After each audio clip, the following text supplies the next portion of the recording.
Hi, my name is Chantel. I am doing debate number 2. I am actually going with the side that is Israel is not committing genocide on Palestinians or Palestine. So I'm going to start off with my argument. So, according to the United Nations, and the prevention of punishment of the crime of genocide. Genocide is defined as acts committed with intent to destroy.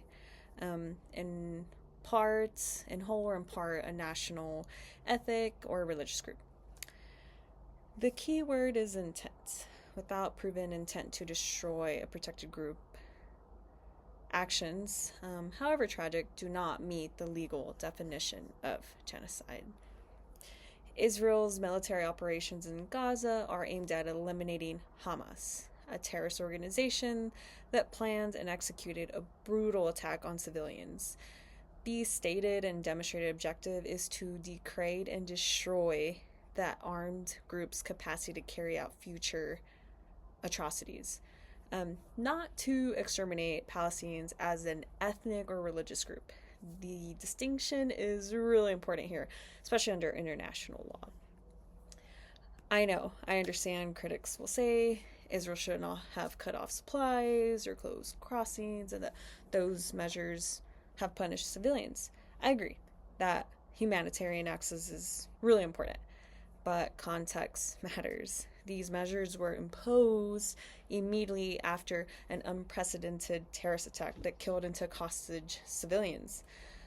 Imagine the shock and grief experienced by Israel. Think about how we, the United States, reacted to 9/11, a national determination to dismantle the organizations that committed this attack. States responded to mass casualty terrorism with huge security measures. The presence of those security measures shortly after an attack does not itself prove genocidal intent. Another crucial fact is how Hamas operates. Hamas has repeatedly embedded military infrastructure inside densely populated areas, including schools, unfortunately, residential buildings, unfortunately, and according to numerous reports, medical facilities, unfortunately. When a terrorist organization uses hospitals and schools as bases, it dramatically increases the risk of civilian casualties. It just makes sense. It's gonna happen.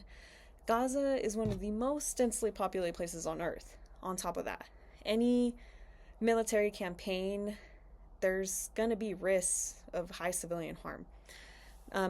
Those civilian deaths are a tragic consequence of Hamas's tactics and of the harsh reality of urban warfare.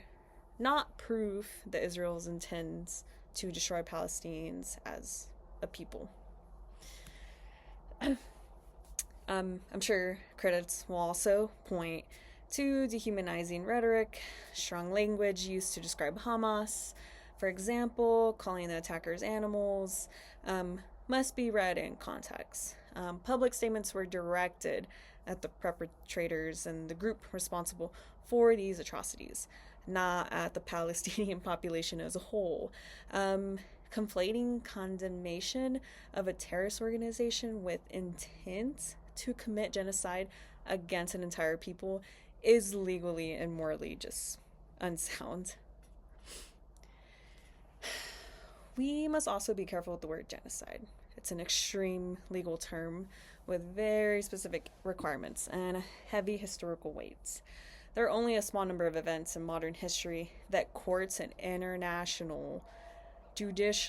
internationally and judicially recognized as genocide. 3. For example, the Holocaust, of course, the Rwandan genocide, and, pardon if I mess up this word, the Srebrenica massacre. These atrocities involved governments or leadership-directed campaigns with explicit intent to destroy a protected group, accompanied by systematic killing, organized deportations, genocidal policies, and often state propaganda encouraging extermination. The pattern and intent in these cases were very clear and distinct. Sorry. By contrast, the current conflict, however terrible, lacks convincing evidence that the Israeli government sought the physical destruction of Palestinians as a national, ethnic, racial, or religious group. The lawful focus, publicly stated, has been on degrading and dismantling Hamas. If we are to accuse any state of genocide, we must ground the accusation on clear evidence of specific intent to destroy a protected group, not on the existence of large-scale civilian casualties, which is horrible, resulting from a defensive war against a terrorist organization that intentionally mixes among civilians. And I feel that they do this intentionally as well, the Hamas group. Finally, historical record and legal precedent matter. I base this argument not on emotions or media sound bites, but on the legal definition of genocide and how intent is established in international law and on the precedents set by prior judicial findings. Using the term genocide carelessly, I feel, just dilutes its meaning and undermines the efforts to prevent and prosecute real genocides in the future. Thank you for this. Have a good day.